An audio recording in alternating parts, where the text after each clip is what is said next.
യൂട്യൂബിന് വിട. സൂര്യയിലെ എല്ലാ പരമ്പരകളും സംരക്ഷണത്തിന് ശേഷം തികച്ചും സൗജന്യമായി സൺ നെക്സ്റ്റ് ആപ്പ് ഡൗൺലോഡ് ചെയ്യൂ. കണ്ടാസ്വദിക്കാം നിങ്ങളുടെ പ്രിയ പരമ്പരകൾ. അങ്ങനെ കൊണ്ടു നടന്ന മോളെയാണ് ഞാൻ ഈ വീട്ടിൽ കുറെ കാലം അന്യയെ പോലെ കണ്ടതും പെരുമാറിയതും.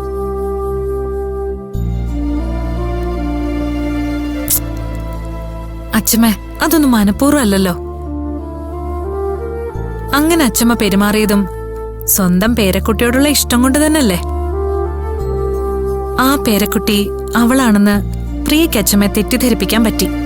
അപ്പോ പേരക്കുട്ടിയോടുള്ള ഇഷ്ടം കൊണ്ടാ അച്ഛമ്മ എന്നോട് ദേഷ്യം കാണിച്ചത്, അല്ലാതെ എന്നോടുള്ള വൈരാഗ്യം കൊണ്ടല്ല, അല്ലേ?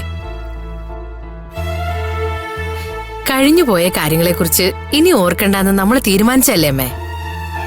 അതെ. ദേ, നമുക്കിനി സന്തോഷമായിട്ട് ജീവിക്കുന്നതിനെ പറ്റി മാത്രം ഓർത്താ മതി.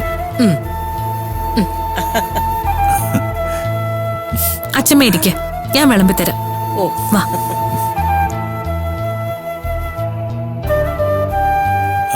അച്ഛമ്മേ, ഞങ്ങളിനി കുറച്ച് നാളത്തേക്ക് ഇവിടെ ഉണ്ടാവില്ല കേട്ടോ. ഉണ്ടാവില്ലേ? നിങ്ങൾ അങ്ങോട്ട് പോന്നു? ഞങ്ങള് ഒരു യാത്ര പോകണമെന്ന് വിചാരിക്കുക. ഒരു 1.5 മാസം നീണ്ടു നിൽക്കുന്ന ഒരു പരിപാടി. കുറെ കാലമല്ലേ അച്ഛമ്മേ ഇങ്ങനെ വീടും കോടതിയും ഓഫീസും മാത്രമായിട്ട് ജീവിക്കുന്നു. പ്രശ്നങ്ങൾക്ക് മേൽ പ്രശ്നങ്ങളായിരുന്നല്ലോ. ഇപ്പൊ എല്ലാം ഒന്ന് അടങ്ങി തീരുമാനമായ സ്ഥിതിക്ക് ഞങ്ങൾ രണ്ടുപേരും കൂടി ഒന്ന് കറങ്ങി വരാമെന്ന് വിചാരിച്ചു. അത് ശരി, ഹണിമൂൺ ട്രിപ്പാണല്ലേ? നിങ്ങൾ ഈ വീട്ടിൽ വന്നിട്ട് ഹണിമൂൺ മനസ്സമാധാനത്തോടെ ആഘോഷിച്ചിട്ടില്ലല്ലോ. കുട്ടികൾ മനസ്സമാധാനത്തോടെ പോയിട്ട് വരട്ടമ്മേ.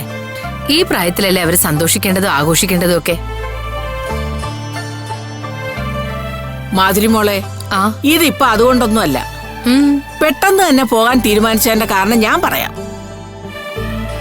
കുറെ കാലം ഈ കുടുംബത്തിനകത്ത് കിടന്ന് നരകിച്ചതല്ലേ? എത്രയും പെട്ടെന്ന് രക്ഷപ്പെട്ടാ മതിയെന്നായിരിക്കും പൂജമോക്ക്, അല്ലേ?